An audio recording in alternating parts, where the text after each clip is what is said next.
শুরু করছি আমি তো ভালোবাসি তোকে উপন্যাস। লিখেছেন সালমা চৌধুরী। এটা বোনাস পর্ব, পর্ব ৬৬ এর দ্বিতীয়াংশের পরের পর্ব আর কি। তানভীর চোখ ছোট করে গম্ভীর কণ্ঠে জানতে চাইল, আমি পস্তাবো কেন? মেঘ এপাশ ওপাশ মাথা দুলিয়ে আস্তে করে বলল, বলবো না। না বললে যেতে দিব না কিন্তু। মেঘ চুল উড়িয়ে সিঁড়ি দিয়ে যেতে মেকি স্বরে বলল, তুমি যে ভেটো দিবে এটা আমি আগে থেকেই জানতাম। তাই গতকাল রাতেই বড় আব্বু, আব্বু, কাকামণি, বড় আম্মু, আম্মু, কাকিয়া, এমনকি আবির ভাইয়ের থেকেও অনুমতি নিয়ে ফেলেছি। কোথায় বিচার দিতে যাবে যাও। মেঘ এক প্রকার নাচতে নাচতে রুমে চলে গেছে। মিমু তার পিছু পিছু ছুটল। তানভীর রাগে কটমট করছে। ইদানিং মেঘের দুষ্টুমির মাত্রা অনেক বেড়ে গেছে, একা সামলানো যাচ্ছে না। মেঘ আগেও দুষ্টুমি করত, তবে লিমিটেড। আবির আসার পর মেঘ অনেকটাই শান্ত হয়ে গিয়েছিল। আবিরের সাথে মনোমালিন্যের কারণে ৮-৯ বছর কথা হয়নি বলে সেই দূরত্বটা কমাতে একটু সময় লেগেছে। অ্যাডমিশন টেস্ট আর আবিরের প্রেমে হাবুডুবু খেতে খেতে দুষ্টুমির চিন্তা মাথায় আসেনি। এখন সেই দুষ্টুমির ভূতটা আবারও মাথাচাড়া দিয়ে উঠেছে। আবির কোনো কারণে অভিমান করলেও মেঘের সামনে সেই অভিমান ১ মিনিটেরও বেশি সময় টিকতে পারে না। আবির যতক্ষণ না আসবে ততক্ষণ পর্যন্ত মেঘের আজগুবি কথাবার্তা চলতেই থাকবে। গতকালও তেমনটাই হয়েছে। মেঘের একা ঘুরতে যাওয়ার ব্যাপারে আবির রাজি ছিল না, তাই আবিরকে রাজি করাতে মেঘকে বহু কাঠখড় পোড়াতে হয়েছে। এক পর্যায়ে তেলাপোকার আর্তনাদের গল্প শুনিয়ে আবিরকে পটিয়ে ঘুরতে যাওয়ার অনুমতি নিয়েছে, তবে অবশ্যই শর্ত সাপেক্ষ। আবির মেসেজে ৩ পাতার এক লিস্ট পাঠিয়েছে, যেখানে কি করা যাবে না কি করা যাবে, কিভাবে চলতে হবে সব নির্দেশনা দেওয়া। মেঘ শর্ত মেনেই রাজি হয়েছে। মেঘ আর মিম রেডি হতে রুমে চলে গেছে। তানভীর আবিরকে কল দিয়ে রাগান্বিত কণ্ঠে বলল, ভাইয়া, তোমার কলিজাকে আমি আর সামলাতে পারছি না। সে এখন আমার কলিজা ছিদ্র করে ফেলতেছে। আবির মৃদু হেসে বলল, আর তো কয়েকটা দিন, একটু সহ্য করে নে। তুমি নাকি ঘুরতে যাওয়ার অনুমতি দিয়েছ? কি করব বল, এমনভাবে আবদার করে যে না করতে পারি না। কোথায় যাবে কিছু বলছে? বন্যা, মিনহাস ওদের সাথেই বের হবে বলল। আমি নিয়ে গেলে কি হতো? ইদানিং মনে হয় ২ বান্ধবীর মধ্যে মনোমালিন্য চলছে। ভার্সিটিতে কেউ কারো সাথে কথা বলে না। গত ২ দিন বন্যা ভার্সিটিতেও আসেনি। কল দিলাম, রিসিভও করেনি। আজ আবার ঘুরতে যাচ্ছে। বিষয়টা ঠিক ভালো লাগছে না। তুই ওদের চিনিস না, মনোমালিন্য থাকলেও দেখবি আজকে ঠিক মিলে গেছে। সেটাও ঠিক। আচ্ছা, পরে কথা হবে, ওকে। ৩টার দিকে মেঘ আর মিম সেদিনের কেনা ড্রেস পরে সেজেগুজে বেরিয়েছে। তানভীর সূক্ষ্ম নেত্রে তাকিয়ে আছে, কিন্তু কিছু বলছে না। মেঘ যেতে যেতে তানভীরের দিকে তাকিয়ে জিভ বের করে ভেংচি কাটল। তানভীর চোখ রাঙাতেই মেঘ দাঁত কেলিয়ে চলে গেল। বাসার সামনে থেকে রিকশা করে ২ বোন গন্তব্যের উদ্দেশ্যে রওনা দিল। ফোনের লোকেশন দেখে মিনহাজের দেওয়া ঠিকানা পর্যন্ত পৌঁছেছে। বন্যারা আগেই সেখানে উপস্থিত। মিনহাজ আর তামিম কাছেই একটা বাসায় থাকে। সেখান থেকে একটা টেবিল এনে একটা খালি জায়গায় রেখে তার উপর কেকের বক্স রেখেছে। আজ তামিমের মিথ্যা জন্মদিন, সেই উপলক্ষেই আয়োজন। গত ৫ দিনে বন্যার সাথে মেঘের ফোনে কথা হয়নি বললেই চলে। ক্লাসে দেখা হলেও মেঘ সারাক্ষণ শুধু ভাইয়ের বিয়ে নিয়েই বকবক করছে। গত ২ দিন বন্যা ক্লাসেও আসেনি। বন্যার ব্যাপারে কথা বলার জন্য গত পরশুদিন বন্যার অনুপস্থিতিতে মিনহাজদের সাথে আলোচনায় বসেছিল মেঘ। মেঘের প্ল্যান জানিয়ে সবার মতামত নিয়ে সবকিছু রেডি করেছে। এমনকি মিনহাজদের থ্রেটও দিয়েছে যেন আবির ভাই বা তানভীর কিছু জানতে না পারে। সেদিনই মিনহাজদের আনব্লক করে ফেসবুকে অ্যাড করে ওদের দিয়ে একটা গ্রুপ খুলিয়েছে। সেখানে গত ২ দিনে মেঘ আর মিম যা যা করেছে সব আপডেট দিয়েছে। এমনকি গতকাল বিকেলে মিম, আদি, মেঘ মিলে তানভীরকে জোর করে ফেসিয়াল করিয়েছে, সেই ছবি তুলেও গ্রুপে দিয়েছে। বন্যা সব মেসেজ দেখলেও কোনো রিপ্লাই করেনি। তানভীরের ফেসিয়ালের ছবি দেওয়ার পর থেকে বন্যাও নেটে নেই। মেঘ সন্ধ্যার পর মিষ্টিকে দিয়ে বন্যার নাম্বারে কল দিয়েছিল। 2-3 বার কল দেওয়ার পরে বন্যার বোন কল রিসিভ করে জানিয়েছে বন্যার 104 ডিগ্রি ফারেনহাইট জ্বর। রাতে মিষ্টি আরও 2-3 বার কল দিয়ে খোঁজ নিয়েছে, কিন্তু মেঘ একবারও কল দেয়নি। আজ দুপুরে মিনহাজ বন্যাকে কল দিয়ে খোঁজ খবর নিয়েছে। বন্যার শরীরে তখনও জ্বর ছিল, তবে কম। মিনহাজ তামিমের জন্মদিনের কথা জানিয়ে খুব জোরাজোরি করে রাজি করেছে, সাথে এটাও বলেছে যে মেঘের দেওয়া ড্রেসটা পরে আসে। বন্যা তখন জিজ্ঞেস করেছিল, আমি যে অসুস্থ এটা কি মেঘ জানে? মিনহাজ স্বাভাবিক কণ্ঠে উত্তর দিল, জানলেই বা কি, মেঘের এখন তোর কথা ভাবার সময় আছে নাকি? সে তার ভাবিকে নিয়ে ব্যস্ত। বন্যা আর কিছু না বলেই কল কেটে দিয়েছিল। শুধুমাত্র বন্ধুদের কথা ভেবেই শরীরে জ্বর নিয়েও বন্যা এসেছে। মেঘ 2 হাত পেছনে রেখে সোজা টেবিলের কাছে দাঁড়ালো। মিম মেঘের পাশে দাঁড়িয়ে সবাইকে সালাম দিয়ে বন্যাকে উদ্দেশ্য করে জিজ্ঞেস করলো, বন্যাপু তুমি কি অসুস্থ? বন্যা উত্তর দেওয়ার আগেই মেঘ মিমের দিকে তাকিয়ে রাগী স্বরে বলল, তুই কি বন্যার খোঁজ নিতে এসেছিস? যার জন্মদিন তাকে উইশ কর। মিম আস্তে করে বলল, সরি। মিম পরপর মিনহাজের দিকে তাকিয়ে বলল, হ্যাপি বার্থডে তামিম ভাইয়া। মিনহাজ হেসে বলল, আমি তামিম না, মিনহাজ। জানি। এখন আমি কি করব? না মানে আমার দিকে তাকিয়ে উইশ করলা তাই বললাম। ইচ্ছে করেই করেছি। মানে? মিম মেকি স্বরে শুধালো, আজ কার জন্মদিন? মিম মনে মনে বিড়বিড় করে বলল, জন্মদিনের নামগন্ধ নেই, উইশ নিয়ে পড়ে আছে। তামিম কথা কাটিয়ে বলল, আরে বাদ দে, জন্মদিন যারই হোক কেক সবাই মিলে খাবো। বন্যা চাপা স্বরে বলল, তাড়াতাড়ি কর, বাসায় যেতে হবে। তামিম তপ্ত স্বরে বলল, বাইকে আসার সময় ছুরিটা রাস্তায় পড়ে ভেঙে গেছে। মেঘকে বলেছিলাম ছুরি নিয়ে আসতে। মেঘকে উদ্দেশ্য করে শুধালো, ছুরি আনছিস? মেঘ বন্যার দিকে তাকিয়ে পেছন থেকে এক হাত সামনে এনে টেবিলে রাখতে মিনহাজ চেঁচিয়ে উঠল, তোকে কেক কাটার প্লাস্টিকের ছুরি আনতে বলেছিলাম, তুই মানুষ কাটার ছুরি নিয়ে আসলি কেন? মেঘ বন্যার দিকে তাকিয়ে থেকে উত্তর দিলেও কোন কাজে লাগে বলা যায় না। তামিম চোখ বড় করে বলল, ভাবি আমাদের সেই মুডে আছে, আজ ইস্পার উস্পার করেই ছাড়বে।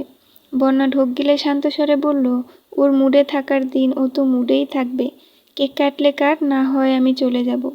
মেঘ ছুরিটা এপাশ ওপাশ ঘুরিয়ে কাঠের টেবিলের মাঝ বরাবর ছুরিটা কুপাতে কুপাতে রাগান্বিত কণ্ঠে হুক্কার দিল, আজ এখানে আমি ছাড়া কারো কথা চলবে না। মেঘের এমন আচরণে বন্যাসহ সবাই কেঁপে উঠল। মেঘ বন্যার দিকে তাকিয়ে ধীর কণ্ঠে বলল, তোকে লাস্ট ওয়ার্নিং দিচ্ছি, আমার সাথে নাটক করার চেষ্টাও করবি না। তালবাহানা করলে একদম মেরে গাছতলায় ফেলে চলে যাব। বন্যা ভ্রু গুটিয়ে গম্ভীর কণ্ঠে জিজ্ঞেস করলো, কি হয়েছে তোর? স্নিগ্ধ শীতল হাওয়া বইছে। মেঘ টেবিলের পাশ কাটিয়ে বন্যার সামনে গিয়ে দাঁড়ালো। মেঘের 2 হাত পেছনে। মিষ্টি ফোন বের করে ভিডিও অন করলো। বাকিরা উৎসুক দৃষ্টিতে মেঘকে দেখছে। মেঘের বিধ্বংসী মনোভাব দেখে বন্যা কিছুটা ভীত হয়ে গেছে। মেঘ রক্তিম আকাশের পানে তাকিয়ে উষ্ণ নিঃশ্বাস ছেড়ে বন্যার অভিমুখে তাকিয়ে বলতে শুরু করলো, আমার হৃদয় সবটুকু জুড়ে যাদের অস্তিত্ব আছে তাদের মধ্যে তুইও একজন। আমার প্রাণচাঞ্চল্য তোর অবস্থান রক্তিম অরুণের মতন। তুই পাশে আছিস বলে আমি বারংবার ভেঙে চুরে নবরূপে রাঙিয়েছি নিজেকে। তোর প্রতি আমার বিশ্বাস সুবিশাল সমুদ্রের গভীরতার ন্যায় দৃঢ়। তোকে বন্ধু হিসেবে পেয়ে আমার প্রাপ্তির খাতা পরিপূর্ণ হয়ে গেছে। আমি জানি তুই নিজের থেকেও বেশি আমায় ভালোবাসিস, আর আমার থেকেও বেশি ভালোবাসিস আমার ভাইকে। তুই বুঝতেও পারছিস না, তানভীর ভাইয়ের জন্য তোর বুকের বাঁ পাশে বিদ্যমান 300 গ্রামের হৃৎপিণ্ডটা প্রতিনিয়ত ঠিক কতটা অস্বাভাবিকভাবে স্পন্দিত হচ্ছে। ভাইয়ার তামাশা সম্পূর্ণ সহিষ্ণু হৃদয়ের একগুচ্ছ আতশবাজি তুই। বিষাদে ন্যস্ত অভিপ্রায়ের একমাত্র প্রণয়িনী তুই। ভাইয়ার বেপরোয়া জীবন নবলব্ধে সাজানোর উত্তম উপদেষ্টা হবি তুই। কথা দিচ্ছি ভাইয়ার জীবনের অদ্বিতীয়া হয়ে থাকবে সারা জীবন। বন্যা হতবিহ্বল, দৃষ্টি নিরেট। বন্যার নিস্তব্ধ আখিযুগল মেঘের অভিমুখে স্তব্ধ হয়ে আছে। মেঘ হাঁটু গেড়ে বসে পেছন থেকে গোলাপ ভর্তি হাত সামনে এনে বন্যার দিকে ধরে জিভ দিয়ে ঠোঁট ভিজিয়ে মোলায়েম কণ্ঠে শুধালো, তুই কি ভাইয়ার কল্পনার রাজ্যের কল্পতরু হবি? তার সংকীর্ণ সাম্রাজ্যের মহারানী হবি? বন্যার চোখ টলমল করছে। জ্বরের ঘোরের ভার হয়ে থাকা মাথাটা অনবরত ঘুরছে। মসৃণ গাল বেয়ে অশ্রু গড়িয়ে পড়তে বেশি সময় লাগলো না। গত 5 দিন গুমরে গুমরে অনেক কেঁদেছে, যেটা বন্যার চোখ মুখ দেখলেই বোঝা যায়। বন্যার 2 চোখ বেয়ে অনর্গল পানি পড়ছে। মেঘ মিমের দিকে তাকিয়ে গুরুভার কণ্ঠে বলল, তোকে কি দাওয়াত দিয়ে আনতে হবে? মিম থতমত খেয়ে বলল, সরি, তোমার কথা শুনে টাসকি খেয়ে ফেলেছিলাম। মিম এগিয়ে এসে মেঘের পাশে হাঁটু গেড়ে বসেই সেই ফুলের তোড়ায় হাত রেখে দুজনে একসঙ্গে উচ্চস্বরে বলে উঠল, আপনি কি আমাদের ভাবি হবেন? তানভীর খানের একমাত্র বউ হবেন? বন্যার শরীর কাঁপছে। ভেজা চোখে মেঘ আর মিমের দিকে তাকিয়ে আছে। তামিম রাশভারী কণ্ঠে বলল, বন্যা ভাবি তাড়াতাড়ি রাজি হন, নয়তো মেঘ ভাবির মাথা আবারও গরম হয়ে যাবে। বন্যা সবার দিকে তাকালো। মিনহাস, তামিম, সাদিয়া একসঙ্গে দাঁড়িয়ে আছে। মিষ্টি একাই ভিডিও করছে। বন্যা পুনরায় মেঘদের দিকে তাকালো। মেঘ স্ট্রং থাকলেও মিম এক পায়ের উপর নিজের ভর রাখতে না পেরে মেঘের উপর হেলে পড়েছে। মেঘ তড়িঘড়ি করে চেঁচিয়ে উঠল, আরে বেটি তাড়াতাড়ি হ্যাঁ বল, পড়ে যাচ্ছি তো। বন্যা ফুল ধরতে ধরতে বিহলতায় উত্তর দিল, ইনশাল্লাহ তোমাদের ভাবি হব আমি। ততক্ষণে মিমের শরীরের ভরে মেঘ মাটিতে পড়ে গেছে। মিম মেঘের উপর পড়ছে। বন্যার এক হাতে ফুল, অন্য হাতে মেঘের ঘাড়ে ধরে আটকাতে গিয়ে নিজের অন্যায় টান খেয়ে বন্যা মেঘেদের উপর পড়েছে। বন্যা তখনও এক হাতে মেঘের কাঁধ আঁকড়ে ধরে আছে, যেন মাথায় চাপ না খায়। মিষ্টির ভিডিও তখনও চলমান। সাদিয়া, তামিম দ্রুত এগিয়ে এসেছে। সাদিয়া মিমকে টেনে তুলছে। মিমের পায়ে অল্প চাপ খেয়েছে, তাই ব্যথায় আর্তনাদ করছে। মিষ্টি মিনহাজকে ফোন দিয়ে তাড়াতাড়ি মেঘ আর বন্যাকে টেনে তুলেছে। ব্যথা পেয়েছে যেমন তেমন, নতুন জামাগুলো মাটি আর ময়লা লেগে যাচ্ছে, তাই অবস্থা হয়ে গেছে। মিনহাজ, তামিম আর সাদিয়া হাসতে হাসতে একদম বসে পড়েছে। মিনহাজ হাসতে হাসতে বলল, আমার জীবনে দেখা সেরা প্রপোজ, সারা জীবন মনে থাকবে। দেখবি তোদের ননদ ভাবির সম্পর্ক সারা জীবন এমনই থাকবে। যাই করতে যাবি একটা একটা করে অঘটন ঘটাবি। মেঘ হুঙ্কার দিয়ে উঠল, চুপ থাক, নয়তো তোর মুখে কষ্টেপ লাগাই দেব। মেঘ বন্যার দিকে তাকিয়ে মুচকি হেসে বলল, সরি, তুই ভাইয়াকে ভালোবাসিস এটা তোকে বুঝতে 5 দিন। তোর সঙ্গে খুব বাজে ব্যবহার করেছি। Sorry baby. বন্যা কোনো কিছু না বলে অচমকা মেঘকে শক্ত করে জড়িয়ে ধরল। কান্না ভেজা 2 চোখ বেয়ে আবারও পানি ঝরছে। মেঘ বন্যার পিঠ বরাবর 2 হাত পেঁচিয়ে ধরেছে। বন্যা এবার হাউমাউ করে কান্না শুরু করেছে। এত বছরের বন্ধুত্বে বন্যাকে কখনো এভাবে কাঁদতে দেখেনি মেঘ। বরাবরই চুপচাপ আর শান্তশিষ্ট থাকে, কাঁদলেও কখনো কারো সামনে কাঁদে না। অথচ আজ সে মেয়ে খোলা আকাশের নিচে অবাধে কেঁদে চলেছে। মেঘ শীতল কণ্ঠে বলল, সরি তো, প্লিজ এভাবে কান্না করিস না। আমি জানতাম তুই ভাইয়াকে ভালোবাসিস, কিন্তু তোকে সরাসরি জিজ্ঞেস করলে তুই কখনোই স্বীকার করতি না, তার জন্য আমাকে এসব করতে হয়েছে। Please sorry. বন্যা কাঁদতে কাঁদতে অস্পষ্ট কণ্ঠে বলতে শুরু করলো, আমি বুঝতেও পারিনি কবে আমি ওনাকে এত বেশি ভালোবেসে ফেলেছি। তুই সেদিন ওই মেয়ের ছবি দেখানোর পর থেকে এখন পর্যন্ত আমি ঠিকমতো ঘুমাতে পারিনি, খেতে পর্যন্ত পারিনি। আমার নিঃশ্বাস নিতে পর্যন্ত কষ্ট হচ্ছিল।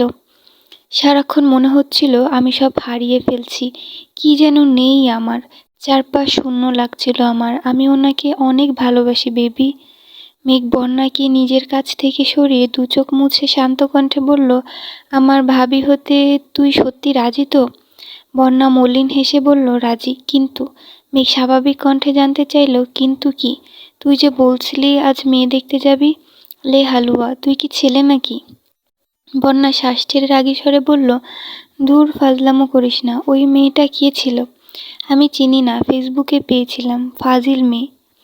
কিন্তু বললি যে তোর ভাই রাজি। ওমা, ভাইয়া তোকে লাভ করলে রাজি হবে না? তোর ভাই আমায় পছন্দ করে না, ডিরেক্ট ভালোবাসে। তোকে বলেছে? মেঘ বিষণ্ণ চিত্তে তাকিয়ে বলল, বললে আজ আমার সাথে ভাইয়া থাকতো আর আমরা ক্যামেরাম্যান থাকতাম, বুঝলি? অনেক চেষ্টা করার পরেও ভাইয়া যখন কিছু বলছিল না, তখন বাধ্য হয়ে আমাকে এই পথ বেছে নিতে হয়েছে। ভাইয়া কবে বলবে সে আশায় থাকলে আমি মরে ভূত হয়ে যেতাম। তার থেকে নিজের মনের ভাব প্রকাশ করে ফেললাম। মেঘ একটু থেমে আবার বলে উঠল, আবির ভাইয়ের মতো ডায়লগ দেয়, তোকে বৌমনি ডাকার জন্য যদি অধিকারনামায় স্বাক্ষর করতে হয়, তবে আমি সেই অধিকারনামায় স্বাক্ষর করে হলেও তোকে বৌমনি ডাকবো। তুই আমার ভাবি মানে আমারই ভাবি। পৃথিবীর কেউ তোকে আমার ভাবি হওয়া থেকে আটকাতে পারবে না ইনশাল্লাহ। বন্যা আনমনে হেসে বলল, ইনশাল্লাহ। মিম এক পা ঝাঁকিয়ে ঝাঁকিয়ে মেঘদের কাছে আসতে আসতে বলল, বন্যা আপু, আমি যে তোমার ছোট ননদ, এটা কি তোমার মনে আছে? বন্যা আলতোভাবে মিমকে জড়িয়ে ধরে আহ্লাদি কণ্ঠে বলল, বলে সোনা, তুমি আমার কিউট ননদি, তোমাকে আমি কিভাবে ভুলবো বলো? মেঘ ভেঙচি কেটে বিড়বিড় করে বলল, আজ কিউট না বলে। মিনহাস ঠাট্টা স্বরে বলে উঠল, আপনি কিউট না বলেই একজন নিজের জান জীবন দিয়ে আপনাকে আগলে রাখে। আপনার দিকে কেউ নজর দেওয়ার আগেই আদমরা করে ফেলে। আপনাদের মুখে এসব সাজে না ভাবি, বরং আমি আর তামিম এসব বললে মানা যেত। তামিম পাশ থেকে বলল, সহমত বন্ধু। বন্যা হঠাৎ জিজ্ঞেস করল, তামিমের না জন্মদিন, কেক কাটবো না? মেঘ ভেঙচি কেটে বলল, আমার ভাইয়ের সাথে যুদ্ধ করে আসছে কি তামিমের জন্মদিন করতে নাকি? মেঘ নিজের হাতে বক্স থেকে কেক বের করলো। কেকের উপরে লেখা, প্রিয় বর্ণা, ভাবি হবি? হ্যাঁ হ্যাঁ বা হ্যাঁ। মেঘ বলল, দুইটা অপশন দিলাম, যে কোনো একটা বেছে নিতে পারিস। এখানে দুইটা অপশন? অবশ্যই, একটা আমার অপশন আর একটা মিমের অপশন। কেক কেটে খেয়ে সবাইকে নিয়ে রেস্টুরেন্টের উদ্দেশ্যে রওনা দিল। সন্ধ্যার আগে আগে বাসায় না গেলে নিশ্চিত বকা খাবে। রেস্টুরেন্টে বন্যা আর মেঘ পাশাপাশি বসে খাচ্ছে আর ফিস ফিস করে গল্প করছে। মেঘ সবার উদ্দেশ্যে হুংকার দিল, আমার ভাই কিংবা আমার ওনার কানে যদি আজকের ঘটনার একাংশ যায়, তাহলে তোদের সাথে চিরদিনের জন্য বন্ধুত্ব ভেঙে দিব। আর বর্ণা, তোকেও সাবধান করছি, তুই আমাদের ভাবি, কিন্তু তানভীর ভাইয়ের প্রেমিকা না। ভাইয়া প্রপোজ না করা পর্যন্ত তুই যদি কোনো প্রকার আলগা পেরিস দেখাস, তাহলে তোকেও দেখে নিব। ঠিক আছে, তাড়াতাড়ি কর, জ্বর বাড়ছে, শরীর খারাপ লাগছে, বাসায় চলে যাব। রিক্সা দিয়ে এত দূর গেলে আরও বেশি কষ্ট হবে। দাঁড়া, ভাইয়াকে কল দিচ্ছি। এই না না, প্লিজ ওনাকে কল দিস না, চুপ করে বসে থাক। আমার বেস্ট ফ্রেন্ডকে বউ বানানোর যোগ্যতা না থাকলে বিয়ে কিভাবে দিব? মেঘ তানভীরকে কল দিয়ে আসতে বলছে। তানভীরও চটজলদি রেডি হয়ে রওনা দিয়েছে। ওদের খাওয়া দাওয়া শেষ হতে হতে তানভীর চলে আসছে। সবার থেকে বিদায় নিয়ে তানভীরের সামনে আসতেই তানভীর পরপর তিনজনের দিকে তাকালো। তিনজনের জামার অবস্থা দেখে তানভীর গম্ভীর কণ্ঠে শুধালো, তোরা কি ফুটবল খেলতে গেছিলি? মেঘ একটা বক্সে হ্যাঁ লেখা এক টুকরো কেক তানভীরের মুখের সামনে ধরে বলল, এটা পুরস্কার, এবার হা করো। কিসের পুরস্কার? আর কেকে হা লেখা কেন? তুমি আমাদের ভালোবাসো না? হ্যাঁ, এটাই লেখা, এখন হা করো। তানভীর হা করতেই মেঘ কেক মুখে দিয়ে অস্থির হয়ে বলল, এখন চলো, আমার বেবি অসুস্থ। মেঘ আর মিম দ্রুত গাড়ির দিকে চলে গেছে। বন্যার মাথা ঘুরছে, তবু আস্তে করে পা বাড়ালো। তানভীর উদ্বিগ্ন কণ্ঠে জানতে চাইল, কি হয়েছে তোমার? জ্বর। জ্বর শব্দটা কানে বাজতে তানভীর এগিয়ে এসে বন্যার কপালে হাত রাখলো। সঙ্গে সঙ্গে বন্যার শরীর ঝাঁকুনি দিয়ে উঠেছে। মেঘ আর মিম দূর থেকে এই দৃশ্য দেখে মেঘ দ্রুত দুহাতে মিমের চোখ ঢেকে মেকি স্বরে বলল, রোমান্টিক সিন দেখার বয়স হয়নি তোর। তানভীরের পেশিবহুল হাতে নজর পড়তেই বন্যা চোখ নামিয়ে আতঙ্কিত কণ্ঠে বলল, হাত সরান। হাত সরাবো কেন? এত জ্বর নিয়ে বাহিরে ঘুরছো কোন সাহসে? আর হাতে এত ফুল কেন? কে দিয়েছে? কে কি বা কিসের ছিল? বন্যা কি বলবে বুঝতে না পেরে আস্তে করে বলতে নিল তামিমের। এতটুকু বলেই তানভীর কপাল থেকে হাত সরিয়ে চিৎকার করলো, তামিম তোমায় ফুল দিয়েছে? না না, তাহলে কে দিয়েছে? মেঘ, সত্যি তো? বিশ্বাস না হলে মেঘকে জিজ্ঞেস করুন। বনুকে জিজ্ঞেস করার প্রয়োজন নেই। ডাক্তার দেখিয়েছিলে? না, ওষুধ খেলেই কমে যাবে। তানভীর অগ্নিদৃষ্টিতে তাকিয়ে শক্ত কণ্ঠে বলল, এই মেয়ে, তুমি এত কেয়ারলেস কেন? সেদিন যে বললাম প্রেশার কম, খাওয়া দাওয়া করতে ঠিক মতো, কথা মানলে না কেন? উল্টো জ্বর বাঁধিয়েছ।